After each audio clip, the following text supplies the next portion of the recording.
ci Tino tey mi na xam Tino kan mooy Tino ak bon DJ Tino nag mu ngi nekk benn xale juddoo Géejawaay màggee Géejawaay yaroo Géejawaay nekk benn xale bi nga xam ne jamono ji mu ngi si showbizu wàllum rajo nekk animateur rajo sama door rajo nag mu commencé ko Safir FM à 2015.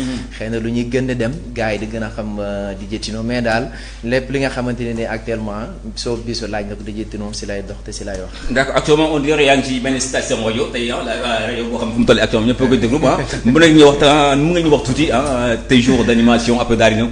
waaw jamono ji nag maa ngi Top FM 97.8 Dakar Top FM Dakar à partir de 2019 laa fa nekk. avant may nekk Top FM maa ngi woo Atlantique FM 2018 Top FM jamono ji maa ngi fa di lundi au jeudi. lu ko dalee 10h jusqu'à midi ak samedi 22h jusqu'à 2h du matin Dakar by night. d'accord ñoo ko déggandoo mu ngi Top FM tous les lundis mardi mercredi et jeudi d'accord donc tey on va juste parler de la musique en général l'animation. tey bu ñu laaj Tino avant ma ñëw ci genre xam naa fu mu toll instant dafa tàgg. qu'est-ce qui t'a poussé ba nga ñëw dégg nag man dama bëgg doon animateur tey. non bon loolu nag bëgg-bëgg la ak lu ma yàgg sentir la. ak aussi tamit lu yàgg nekk sama xel ak sama xol parce que jamono ba may doon gone dama rool déglu yenn animateurs yi aussi tamit mu rool dem si yenn xumali ak fuurali li may wax Jean xam na si dara comme da moom yàgg na toj fuurali ma yàgg gëm sama bopp yàgg wax ni ñii lu ñuy def nii dàquñu ma ko te aussi duñ ma ëppalee lenn ma gëm sama bopp gëm sama bopp ma def lu tout doon animateur nekkool si yenn programme mbedd yi man pourquoi pas ma jug def rajo ma defaat lu tout ku ñuy wax DJ Zano moom moo ma njëkk yóbbu Safir FM Dakar 96.6 fa laa dooree sama rajo di booba tey nag si laa gëmee sama bopp xam te man mii kat su ma gëmee yoon bi mën naa si def li nga xamante ni nii peut-être ñu ko def bëriwul wala ou bien am na ñu ko def bu jóge fi man peut-être mu ñëw yokk ci rek doolu ñeex mais l'essentiel milieu animation lu ma yàgg bëgg la lu ma yàgg rêve la aussi tam lu yàgg nekk si xel bi ak sa xol bi d'accord on mën nañ xam te benn genre animation nga def mbala ngay defule hip hop wala R&B du genre avant may def rajo nag maa ngi wol si soirée yi maa ngi wol si soirée ma doon tëgg la ma doon mixé mais ba ma demee ba xam dekat actuellement animation jaral na ma rajo jaral ma dama jël loolu yëpp teg ko côté féeti si animation mbalax wi. d'accord xam nga tey kenn ku si nekk boo bëggee dara foog nga bàyyi dara ngi def dara. d'accord gaa nag maa ngi wol si yenn soirée dëgg soirée mais ba ma demee ba xam te man kat actuellement lii laa bëgg a doon dama jël loolu teg ko côté féeti si animation mbalax spécial. d'accord tey bu nga duggoon si animation mën nañu xam benn genre de formation nga def tey parce que boo nee animateur non animateur yi am na fu ñu jaar tey bu ñu xoon tey say formation. bon ba may soog a dugg rajo nag gaa lu bëri mënool naa ko damay wax ni lenn laa tëlewul muy peut-être communiquer ak ñuy déglu wala ou bien communiquer ak ñu may seetaan ba ma duggee Safir FM à 2015 ñu tegte ma woon mooy yoon bi di jow Omzo mii si la bokk moom fa laa ko fekk xam nga mu xàll yoon bi ne ma fils lii kat boo ko gëmee mën nga sa am résultat ma def benn formation bi nga xamante ni formation bu extraordinaire su ma waxee formation bu extraordinaire maanaam dañ la jàngal lépp foofu Safir da ngeen mën communiquer da nga def technique da nga mën animation ba lépp li nga xamante ne nii soo bis bi laaj na ko buñ la ko joxee da nga koy def. d'accord damay tudd nag ñëwaat ci yow maanaam ñëwaat ci yow tuuti bàyyi Jean Omar ma bàyyi ko encore une fois mu daal nuyoo waat ñu après mu daal ñëwaat ci yow tey Jean. bu ma je vais poser la même question. qu'est-ce qui t'a poussé nga daal dugg ci biir. non xam nga lu mbëri naan deretu mbër bi dox sa loxo bi dox sa yaram. yàgg des na la mu sañam. comme mbër yow. non mais xam nga fan laa waxee maanaam xam nga des fois da ngay judd ci famille boo xam ne. ay animateur lañu. d'accord nga màggaalee ci système boobu. doxalee ci système boobu. yëg-yëg yow da ngay dem ba benn esprit mooy nekk sa bopp mooy dox ci milieu bi. topp say weewu mag.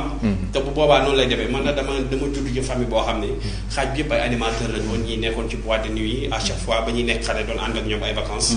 loolu moom a gën a dugg ci animation. mais maa ngi fàttaliku bu baax en 2007.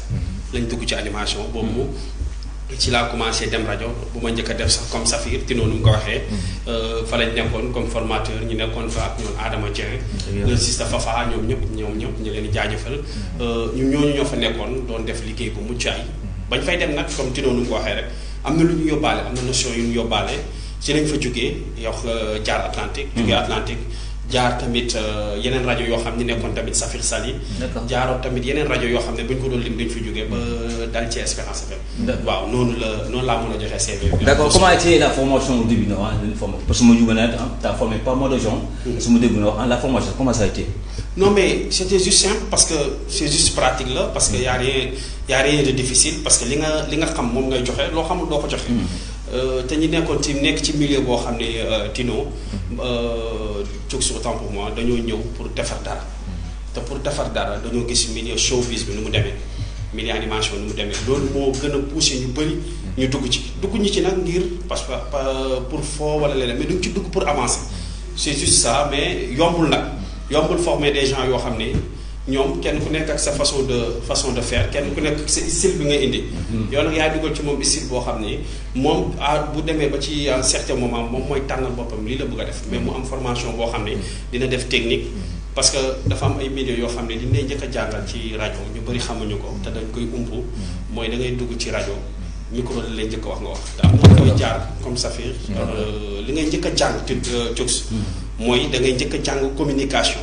parce que c'est l'essentiel su ma juumoo un animateur dafa war a jàng communication. mooy l'essentiel. mais gis nañ partout Sénégal fu mu toll actuellement animateur yi day ñëw salaamaaleykum maaleykum salaam acca ñu doon animateur lu ñu tëbati.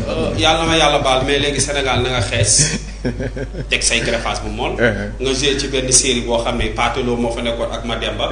yéen ñaar ngeen nekk ci nga xaw a rafet nga siw ñu jël la teg ci télé bi ngay wax loolu la def. waaw loolu moo am ci milieu bi léegi. jamono ju njëkk ja fu ñu ko doon teg ak léegi c'est diamétralement opposé. mais est-ce que jarul actuellement la question ça vous a tudd est-ce que jarul tam animateurs yi carrément. ñu leen di former. comme ñu loolu former ak tam si jaru ko. waaw mais ci gis nga nit balaa nga koy former ci kaw moom mu bëgg former wu. parce que nee nañ xam-xam jàng du wees. mais gars yi jàng dañuy koy bañ. te gis damay condamner yenn patron de presse yi. ndax lan. waaw parce que damay gis ni da ngay invité da ngay nekk ci benn organe.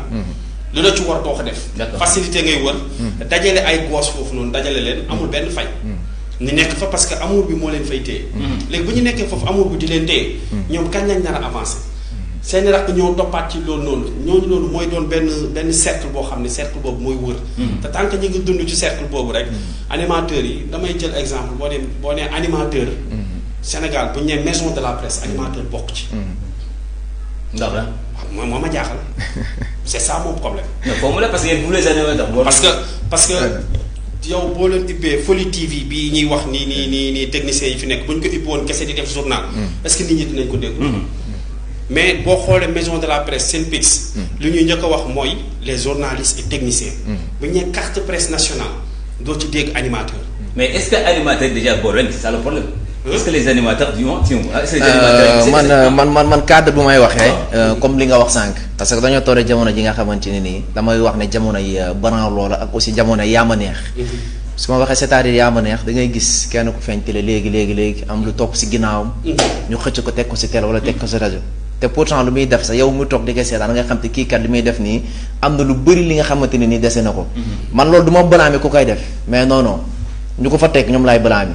parce que tey am na ñu bëri ñoo xamante ne yor nañ seen diplôme yor seen kër jàng ba mun ko ba xam ko tooguñu fenn. est-ce que damay ñëw foofu si tuuti yow. yaa ngi dugg ci benn abcès boo xam ne laal nañu parce que boo nee diplôme. est-ce que les animateurs diplôme yi ñuy jël. di ko jox animateur est-ce que c'est reconnu par l'État.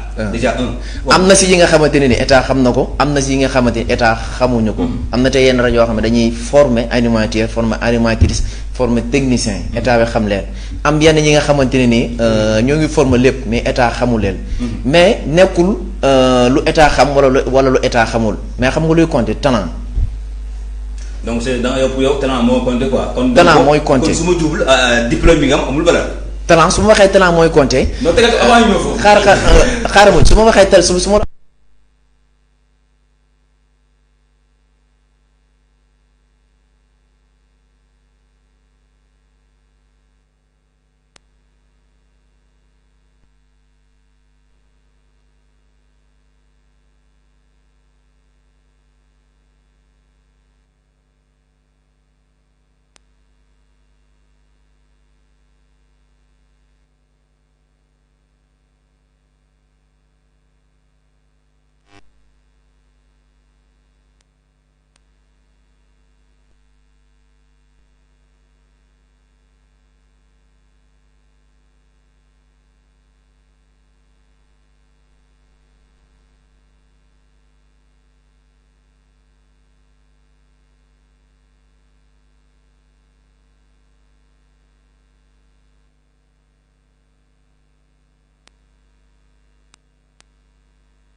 def ba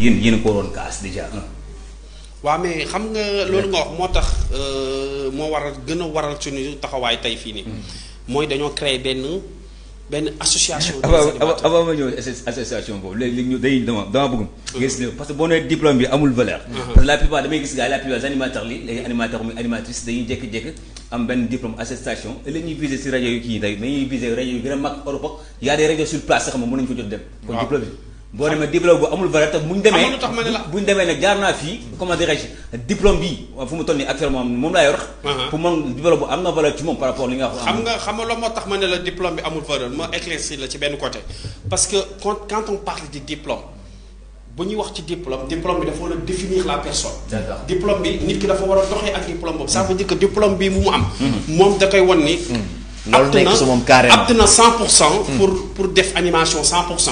mais da ngay gis des animateurs yoo xam ne dañ leen former ci ay rajo ñu yor ay diplôme ñoo yor ay diplôme dem ci rajo suñu dem ci benn rajo wala benn télé bu ñu fa toggee tout en sachant que yow mii di seetaan da ngay xam ne kii am na lu mu dese 100%.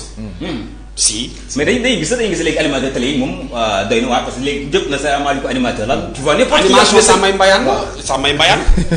mbayaan kon joofee juufee sa maamay diw mais est-ce que loolu am na sens benn côté waaw mais parce que amul lu leen téye yow gis nga responsable des animateurs quand on parle des journalistes on parle de Bamba Kassé Bamba Kassé qui est le responsable des journalistes est-ce qu'il y a un responsable des animateurs au Sénégal? Il y en a pas. Mais ça veut dire que animateur yi boolewuñu. waaw mais c'est ça le problème animateur moo mën a. animateur gis nga Cux xam nga lu war a actuellement ñenn animateurs du ñu gaaw a développer ci seen bopp. d'accord ñu ci kaw. kon daal su ma nee ñu ci kaw c'est-à-dire tey bu ñuy wax animateur Sénégal ku ne xam na ni diw ngay tudd ñenn ñi da nga leen di bàyyi ci suuf mais mooy li ma wax sànq gis nga question de milieu animation. nekkul question de yaa fa jiitu. mais xam nga question de lan la yow kat yaa fa mën. yaa fa mën c'est-à-dire def li nga xamante ne nii animateur bu mag bu ñuy tudd yow animateur ba da ngay def lu ko raw parce que dañuy toll jamono ji nga xamante ni ngay animateur bu ndaw lu muy def si émission animateur bu mag xaajaat du ko joxe xam nga lu waral loolu noonu. mooy li ma wax sànq da nga am benn public bu nekk si ginnaaw xam nga am noo mel cool nice ñu nag teg la si télé wala teg la si rajo te loolu doxulul mbir mi daf ñuy tardeel. mais tey jii nii grand yu nekk ci kaw. bu ñu bëggoon soo biir si dem ñoom ñooy njëkk ñëw taxaw ci mbir mi mais ñoom seen bopp lañ fi nekkal dañ koy wax tëddee. tey xam naa animateur mag bi nga xamante ne nii. seen bopp rek. topp ci ginnaaw woykat yi rek kese. tey jii nag xam naa animateur mag bi nga xamante mooy ci rajo bu mag fii laa koy waxee day leer Kaolack laa jóge indil ko sama enregistrement yaa may dégg.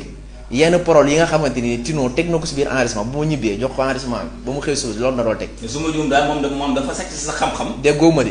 di booba tey si laa xam te kii kat gëwuma ko si laa gëmee sama. xam nga loolu noonu la dafa am lu ndaw lu may jox. dañ ma convoqué benn jour si benn télé du ma wax turu télé. gars yi tey mer rek de. non mais c'est vrai parce que ma ñëw toog indi vidéo bi teg.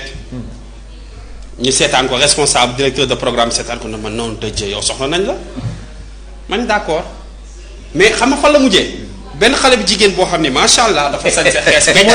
maanaam sexe sol lu gàtt ñëw automatiquement sama rendez-vous bi dañ ko dindi. moom la ñuy ci saa si dañ ne la dinañ la rappeler pour xale bi jigéen bi ñëw. nga xëy xale bi jigéen boobu xëy gis ko mu toog ci télé bi nga teg la say taal. da nga ñëw si ne sa xale bi jigéen gars yi gisuñu ci ñoom talent boobu mu ñëw. taar. Coksu tey jii ne bu ñu compter rajo yi nekk ci Sénégal wala télé yi nekk ci Sénégal bu ñu xoolee professionnel dañ leen di compter ci baaraam. ñuy feeñ ci télé wala ñuy toog ci rajo. tey am na porte-voix yu bëri ñi nga xam ñooy ci rajo place boobu xaajaat waruñu ko jot. te am na ñu bëri tey ñooy feeñ ci télé place yooyu ñu jox xaajaat waruñu fa ne.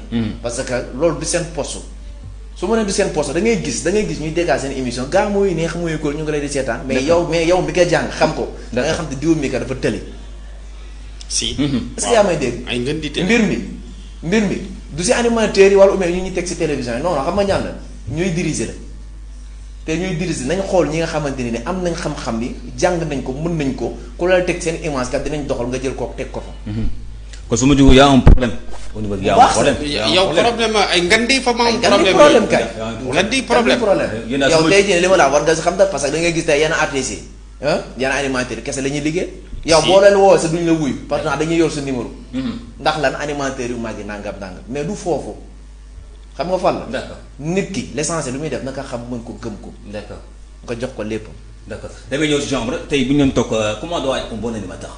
voilà xam nga animateur posé nga lu am solo. animateur dafa am ay firnde yu mu war a doxee. animateur kii la war a nekk benn référence la war a nekk ci société. animateur ay kàddoom dafa war a méngóog ak ay jëfam. animateur taxawaayam dafa war a méngóog ak nu muy doxee ci biir koñam. mais gis nañ def nañ benn remarque boo xam ne bu ñu nee animateur rek bu doonee xale jigéen tam ñu ne la moytul de. waaw lan nga foofu mu leer. parce que waaw non moytul lañ wax parce que xamalu tax. animateur dañoo bëgg jigéen yàlla ma yàlla baal. ñun ñëpp yëpp waaw c'est vrai mënuñu ci dara yàlla moo def loolu ñoom xëy na ñoom mais nag di ñëpp parce que lépp loo gis rek règle boo gis am na exception. mais jusque dans la vie gis nga booy exercer wu ci dara. da nga ciy boole fulla ak fayda bu mat sëkk. parce que milieu bi lu ko gën a soofal. lu ko gën a ñàkkal fayda mooy yenn taxawaayu. yenn animateurs yeeg ana yenn animatrices yi nekk ci rajo yi. public bi di ci teg seen bët ñoom ñooy gën a ñàkkal fayda milieu animateur. D'accord ñoo ko déggoon on a vu que non seulement vous avez créé une association boo xam fu mu toll mi ngi regroupé ay animateurs yow nga initié ko comment tu as fait pour faire tout ça. non mais si juste xalaat rek. parce que xel jëruñ leneen lu dul xalaat. juste xalaat que gis nañu animateurs yoo xam ne ñi ngi biir damay jël exemple biir Dakar xamante wuñu ñii ay animateurs yi fi nekk xamante wuñu gis milieu bi amul lenn lu ñuy wax yow mës nga dégg kenn ku mës a discours ne les animateurs. mës nga ko dégg ba nga nekkee Sénégal ba léegi. amulgul muy ci état bi muy ci maison de la presse amagul fenn te pourtant l'animateur moom moo yor heure bu gën a bëri ci télé wala ci rajo. un animateur peut animer 4 heures de temps journaliste boo ko tegee ci rajo wala télé 4 heures de temps édition spéciale moom. mënul nekk. mais animateur mën na jël 6 heures de temps di ko toog damay jël exemple comme samedi damay animer de 18 heures jusqu'à minuit. am na ñoo am boo ko dexoon journaliste du ko def. pourquoi ñun ñuy dundee noonu.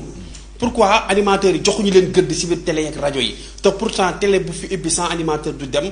rajo bi fi ubbi sans animateur di dem bu ñuy doxee ci milieu boo xam ne nag noonu lay demee da ngay gis des animateurs yoo xam ne ñu ngi ci rajo bi mën naa jël exemple. man mën naa am sama salaire normal kii amul salaire te ñoom ñëpp nekk ci benn rajo bi di bokk benn liggéey bu ñuy liggéey ñuy gis ay animateurs yoo xam ne ay pass lañ leen jox.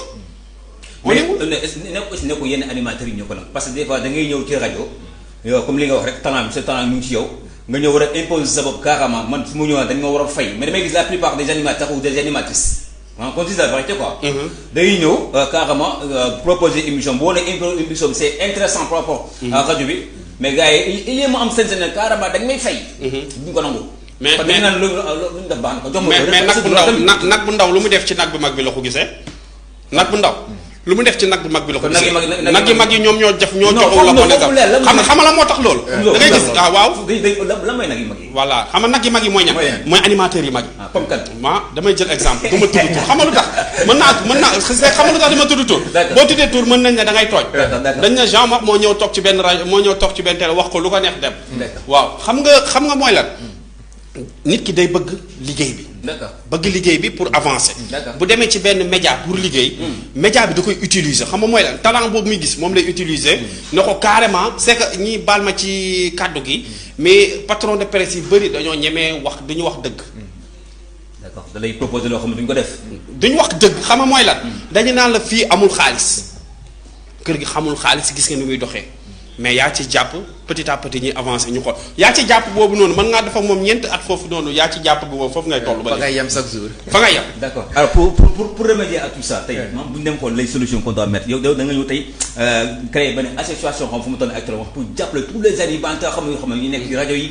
ñu nekk ci télé yi nangam sangam. te ñu ngi ñëw te dañuy galgal la comme ça bu ma rey waaye.